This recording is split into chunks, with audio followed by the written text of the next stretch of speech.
నా పేరు కత్తిరెడ్డి జ్యోతి.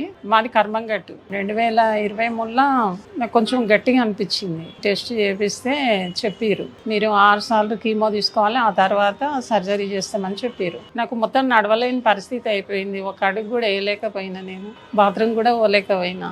మొత్తం బ్లడ్ లేదు, మొత్తం బాడీ మొత్తం వాటర్ వచ్చేసింది. వచ్చినాక ఇక డాక్టరు తీసిరు, 3 లీటర్ల వాటర్ తీసిరు కడుపులో.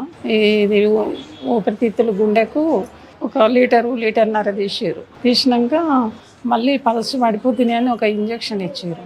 ఆ ఇంజక్షన్ ఇచ్చినాక ఇంకా కొంచెం ఉందమ్మా, సంకల ఉంది, గడ్డ ఉంది, 1,00,000 రూపాయలకు ఒక ఇంజక్షను, 14 లక్షల ఇంజక్షన్లు కావాలని చెప్పారు. 14 లక్షల ఇంజక్షన్లు మా వల్ల కాదు అని నేను వద్దు అనుకున్నాను. నాకు కీమో కూడా పడతలేదు. కీమో వల్ల నేను అట్లా చనిపోయే వదలు ఇట్లా చనిపోతాను, నేను పట్టుదలతో నేను ఇంటికి వచ్చేసిన, నాకు వద్దు అని. మా అల్లుడు యూట్యూబ్లో చూసి, సరే ఇట్లా పునర్జన్మ హాస్పిటల్ ఉంది, అక్కడికి వెళ్దామంటే ఈ మందులు తీసుకొని వచ్చిండు మా అల్లుడు. ఆ మందులు వాడిన నెలకే నేను నడవగలిగిన, నడిచినా తిరిగినా. కొంచెము 2-3 నెలల తర్వాత అంత తిన్నా. ఇప్పుడు సంవత్సరం మీద 1 నెల అవుతుంది నేను ఈ మందులు వాడబట్టి. మొత్తం నార్మల్ అయిపోయింది. మళ్ళీ టెస్ట్ చేపిస్తే నార్మల్ వచ్చేసింది.